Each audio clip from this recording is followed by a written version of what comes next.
That's all right. Let me get to a safe place. I'm at work right now. Oh, I'm sorry, James. No, it's all right. Run, Forrest, run. Can you see me? No. We see ourselves. Oh, let me fix that in a minute.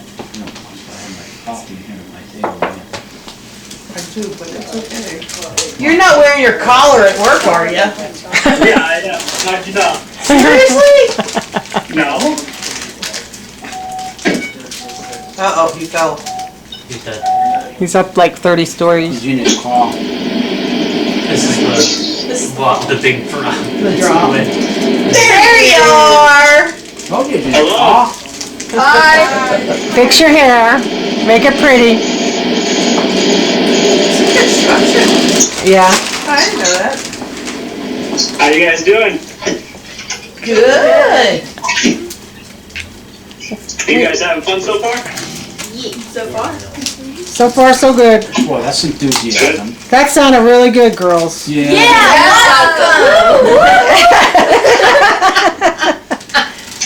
Did that sound convincing? Oh, what was that? What is Did it that? sound James? Did you hear that? That sounded creepy. James. What is that? Who's saying your name? Boss. Ooh. He's getting notifications. I think that fixed the issue. I think that was on my end. I don't know what was going on. James. They're getting sugared up right now. They're eating candy.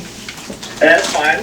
Hey, we're fixing the kinks out right now. Now maybe they'll talk to you because they're eating candy. Beard? The beard? What's up with the beard? I don't know. It was hot. It was. Well, if you wanted to call it a beard, it was hockey season. Unfortunately, my team lost, and I still haven't shaved it yet. So. Because he was boo-hooing. Yeah. Aww. I cried myself to sleep every night now because of it. All right, girls and guys, introduce yourselves. Oh, I'm Lizzie. Hello, Lizzie. James. You gotta speak up, guys. They can't hear you. Anna. Hello. Heavenly. Heavenly, speak up. I did. Oh, I'm Callie. Hello, Callie. And there's two more. I'm Morgan. Autumn. Oh my God. I'm sitting right here and can't hear you. Wait. And I'm Patty. Hi, honey. I think you ladies are more excited than the kids. Well, you know I love you. I love you too. Oh, God, keep that to yourselves. Well, Brian's on here, and Brian went, "What's up, James?" Right here. Greg O'Brien says you have a nice Amish beard going. Hey, man, I gotta love the Amish people, right?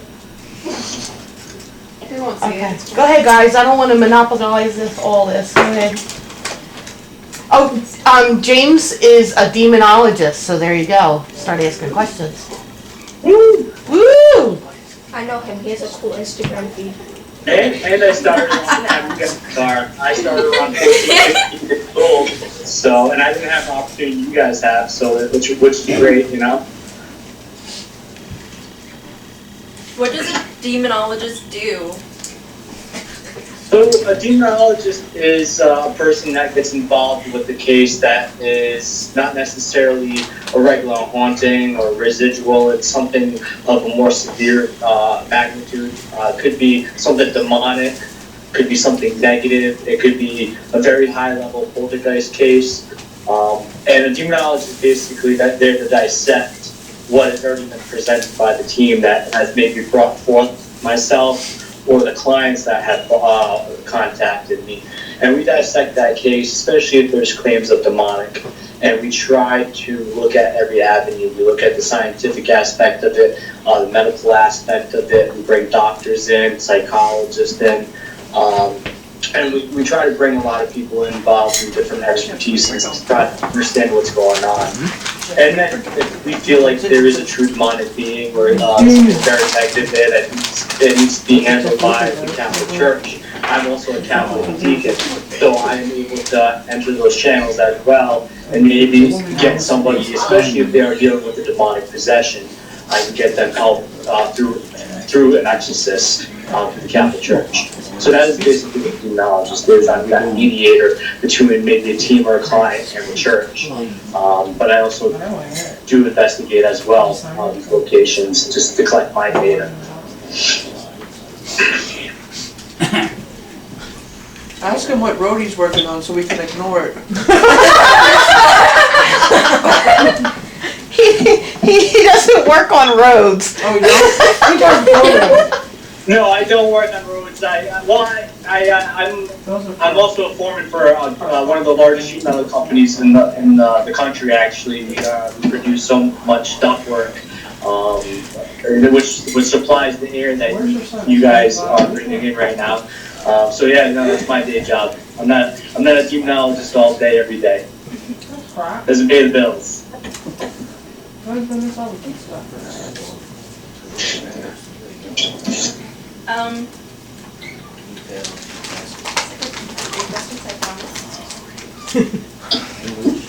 You guys got any questions? Speak, people, speak. What's your favorite state to investigate in? My favorite state, well, I've been able to investigate probably 30 of the many, so many states we have. And I would say one of my favorite states, because of the location, would be Waverly Hills. So I would have to say Kentucky, because Waverly Hills is probably one of my favorite places to investigate. I've been able to investigate the location twice. Okay, rub it in. Pre and post Tina, who's the current owner, but she put a lot of work into it, so I've been able to investigate it when it was dilapidated. I've been able to investigate it while it was being restored as well. But it's just a fascinating place, the history of the location, and just of course, especially that you guys know as learning as teenage investigators. Waverly Hills is open because of the tuberculosis that was there, so they kept a lot open, so there was that fresh breeze, that fresh air that came in at all times so nobody could get sick. And so it really tests you as an investigator because it is open. You can have a lot of outside noise. There's a lot to dissect while you're investigating. And I think as a lot of investigators nowadays, we lose that. We don't want to dissect. But Waverly enables that. You have to understand what you're listening to, because if you don't, you can be misinformed and there could be something outside. And that's why Waverly is cool. But I've also had a lot of great experiences there with some Class A evidence.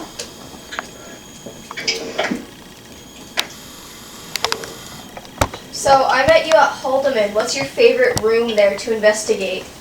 My favorite room, to tell you the truth, Callie, I've been there once. I can barely remember what I call my living room. I call it the parlor sometimes.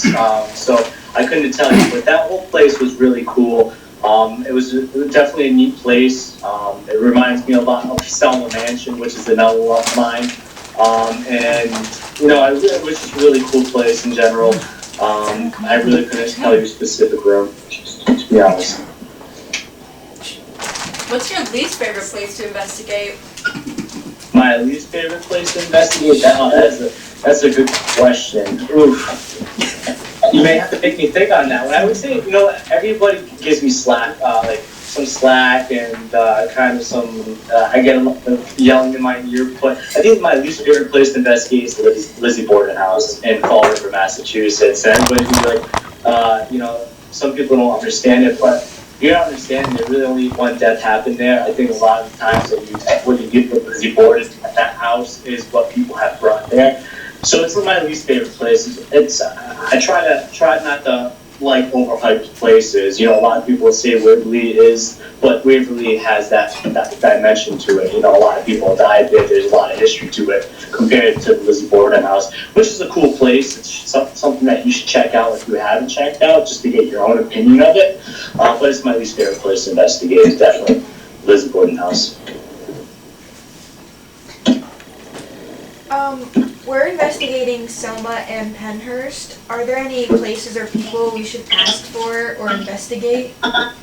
So Selma Mansion, like I said, is one of my favorite locations. I've had some very interesting experiences there, and we've caught some valuable stuff there as well. In Selma Mansion, you can talk about gold, because there's meant to be maybe gold buried on the property.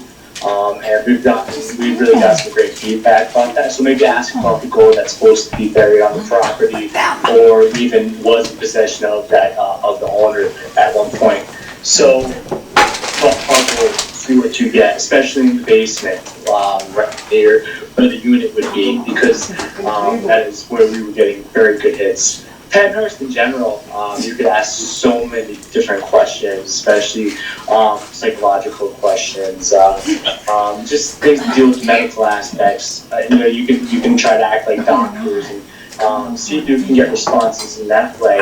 Maybe even do some history on some of the patients and try to role play the situation. And I believe when I investigated that place, Penhurst, which is a great location, we got quite a few patient names in response to asking about another patient. Even though it wasn't the patient that we were asking about, we did get response from another patient. So maybe try that, definitely play around a little bit and just see what you get.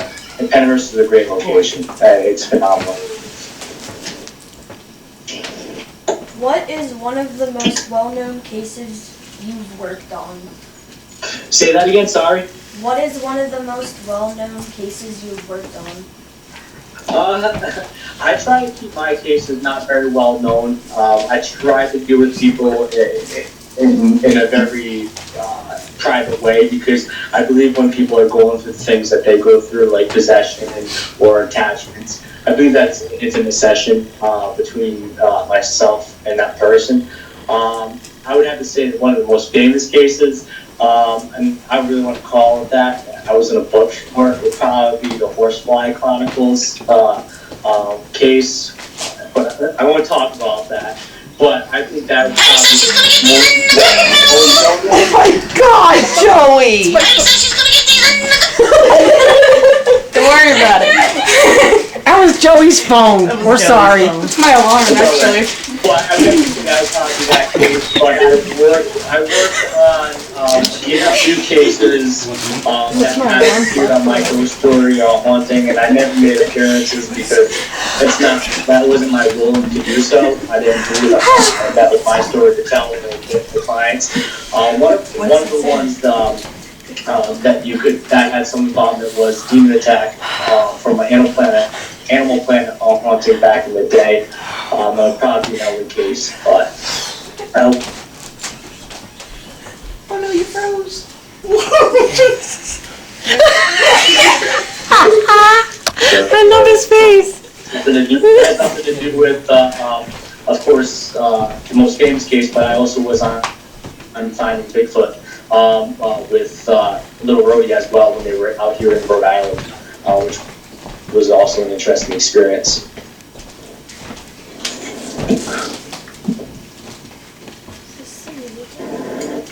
Who does he How's like? your son? Say that again? How's your son? My son's doing good. He's he grows every day just like you guys. He's a beautiful thing. Ask him who he likes working with. Oh, well. For him to get into with the paranormal like you guys are interested, especially maybe he'll go to SOS one day. There you go. Woo! Have you ever cast out a demon? Have I? That's a look. You keep freezing, Is honey. that the question? You guys froze. Poor connection. Can you guys hear me? Yeah. Yeah, probably. She actually wrote. All right, I can hear you guys too. There he is. Ask a question again. The lost connection. We hear you, but you keep freezing.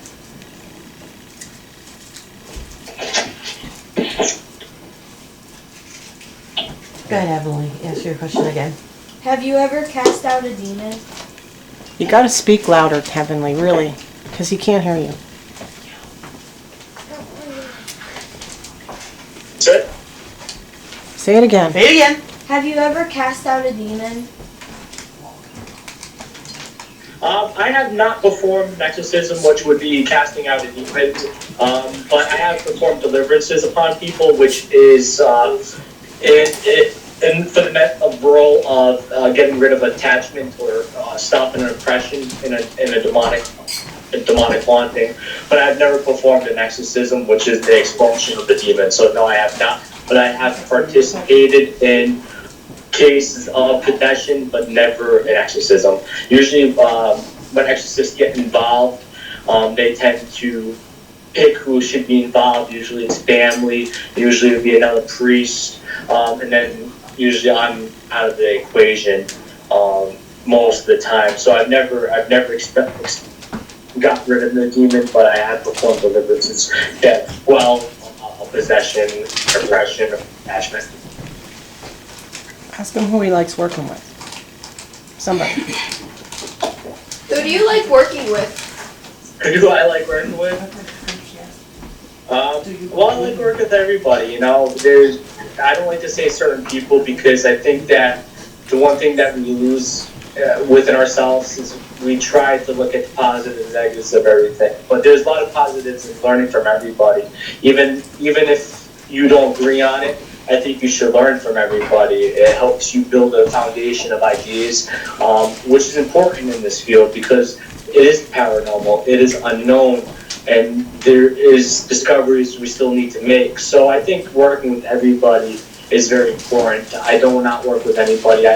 There's people that might not like me, but they come to me and say, James, one day, can you help me? Or can you assist me? I'm not going to say no, I'm going to say yes, because, you know, you learn from everybody, and at the end of the day, to find an answer of what are ghosts, or what are UFOs, or what are cryptids, or anything that involves paranormal, you need a collective of minds to come up with that answer. You know, there's not just going to be one person that will discover these possibilities. So we all have to work together. Do you think TV's had a different effect on, on what you do in, like, your cases? Did demons have an effect, you say? No, does TV. Same thing. Yeah.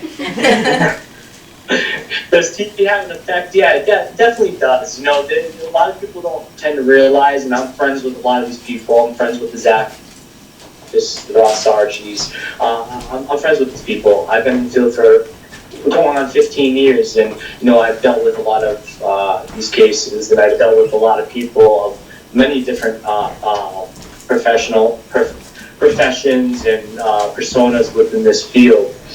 And one thing people tend to forget is that TV is entertainment. There is, of course, the truths within that reality, because there are truths in reality. There's reality programming, but there is also that entertainment value. Things going to be dramatized and more than so what they are. So yeah, it does affect me because more people are misinformed on a true demonic case. You know, people tend to think that the 3 scratches are demonic, but there are classifications to the scratches that would determine if it's a human scratch or a demonic scratch, and people tend to forget that. So the television does hurt, but the one thing that I will say, especially, you know, being with members of Nestor last night, which was Ed and Lorraine Warren's team, the lead investigator Dan Rivera. I had dinner with him last night, and, you know, Ed and Lorraine Warren really changed a lot and kind of catapulted paranormal to kind of where it is. And then Ghost Hunters was another enigma. So it really has brought attention to what we do, and it has expanded. It has created this awesome camp. It has created possibilities for people as yourselves at such a young age to learn about it and adapt and get that experience over time. And so when you're my age, or when you're these people ages that we look up to, you have so much more knowledge inside you. So the TV is both, you know, the yin and a yang. You know, there's good and there's bad to it. but you have to understand what the bad of it is and not to take it into the realities of actual true investigations, especially when you're dealing with people and the demonic. Is there anything else, guys? So like, being a demonologist is probably like not like the safest thing. Is there any like specific precautions that you like always take to always like keep yourself safe and keep the people around you safe? Nice question, Max. Can you say that? Can you say that? Please say the word safe just one time. That was a long question. So like, obviously being a demonologist and all that, it's like, doesn't sound like the safest thing. So is there any precautions that you specifically take like to like keep you and the people around you like as safe as possible? Yeah, so it really isn't safe. You know, there's the study aspect of demonology, and then there's the application aspect of demonology. You know, I study it every single day of my life. There's so much research and theories and opinions to demonology that I still have no understanding of. But the application aspect of it is dangerous because you're dealing with people, you're interceding, and you're being that mediator. The biggest thing I tell people, and you know, faith's a powerful thing because a lot of people don't understand how our mind works. We have a faith component of our brain that is a part of our brain. It's how it's programmed. We have to have faith. It's a powerful thing, regardless of what you believe in. So that is important. I tell people to have faith in something. The big thing too is if you have things going on in your life or something is affecting you, like sickness or disease, a mental illness, something that you can't control at that point in time, don't bring it and don't go on a case. Don't bring it with you because it could harm you or what you're dealing with could harm you or could harm others because of your handicap aspect at that point in time because you're not fully there. And then also a big thing too is a lot of people don't talk about it, but is the laws of attraction, laws of intention. You know, and having intent when you go into a place is very important. If you have that good intent, the more so aspects that you have a good intention to be back to you is better. And laws of attraction too, as well, is if you're you'll attract the goodness if you're putting out the goodness. And that's what I try to tell people. You have to have a good mind. That you have to be crystal clear in that investigation. You can't have anything else affecting you when you're dealing with somebody, especially of the demonic, especially if somebody's possessed, because they use those things against you, and you also use it against yourself too, because you're not putting out 100% time and effort that you should give that person, because you can't take your life into somebody else's life and try to fix them if you can't try to fix your. So those are some things I tell people. It is very dangerous. I don't always come across demons. It's a rarity. But even the negative cases, the very bad people that live now that are spirit, even they could be bad. You should be cautious around them too because they can even attach. If you are able to open yourself up because you are drained or you're in a bad mindset as well. So always be safe. Always be on top of your game. You have to. Especially with the unknown. You don't know what you're dealing with. You can't see it. Or some people can, but most can't. So you have to be cautious. Well, James, we want to thank you so much for doing this for us. Thank you. And thank Thank you for having you. me, Matt. We do have a request. We have to ask you to say who you're going to call. Who are you going to call? And then you could say Ghostbusters if you want to.